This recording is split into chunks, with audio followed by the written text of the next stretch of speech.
Hey guys, hope you're doing good tonight. This is Dylan from Double Records. Wanted to do a really super quick video for Bill, the VinylVerse. VinylVerse is the name of his channel. He just hit 300 subscribers. Really great guy. He's one of my favorites to watch his videos. So if you haven't subscribed to him, subscribe to him. He's awesome.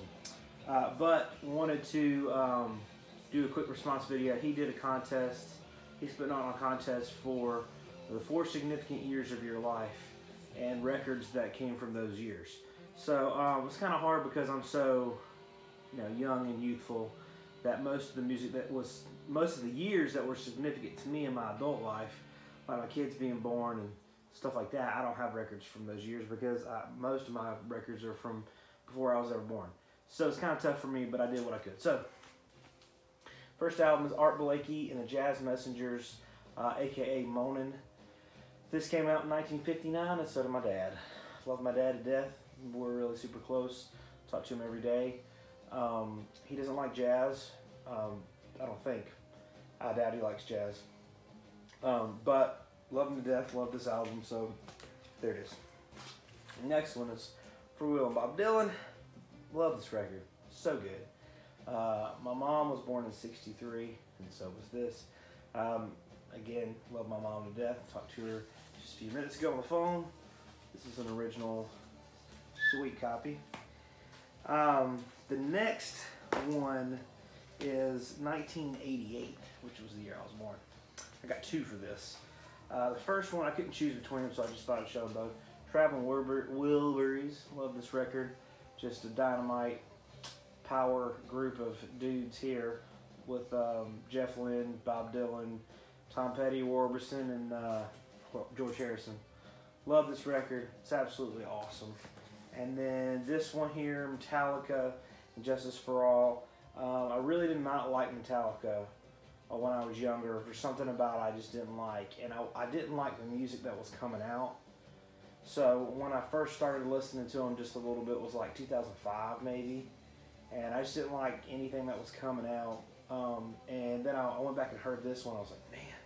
I actually got this a few months ago. I bought it just assuming it was a reissue, and it's not. It's original. So super surprised and thrilled with that. So the next year of significance to me is 2000. Well, see, we're just going to say 2006 for this one. This album came out in 2006, and that was when me and my wife met. So this is the Swell Season, which is Glenn Hansard and Margaret Glova, I think is how you say her name. But they did Once. There's a movie called Once, and there's a soundtrack to it. This is pretty much a soundtrack to it. The soundtrack's a little bit different arrangement, but this is like singer-songwriter stuff. Glenn Hansard, he was good buddies and grew up with, what's his name? Damien Rice. And like, kind of similar vein type music, acoustic. He's from Ireland. Really, really great songwriter. I love his stuff. And I was obsessed with this album around the time me and my wife met and we're just falling in love and started dating and all that stuff. And every time I hear this album, that's what it reminds me of. I just absolutely, I love it for that reason. So that was 3 years. And I picked 5 for some reason. This is number 4, which is the Black Keys Brothers. This came out in 2010, and that was the year me and my wife got married. So I had just, I'd heard about the Black Keys like around, I think, 2008, and I listened to them a little bit, and then this came out the year we were married, and I listened to it quite a bit that year. And then we listened to a ton of Bon Iver, because we love that stuff. And then there was a whole wave of super hipstery music, and I liked it at first, but then it all kind of sounded the same, Lumineers and stuff like that. I don't know. Yeah, but I still like that music. When I hear it, it reminds me of that time. Super simple time, but if I could think of the one year that changed my life the most, it would be 2010 when me and my wife got married.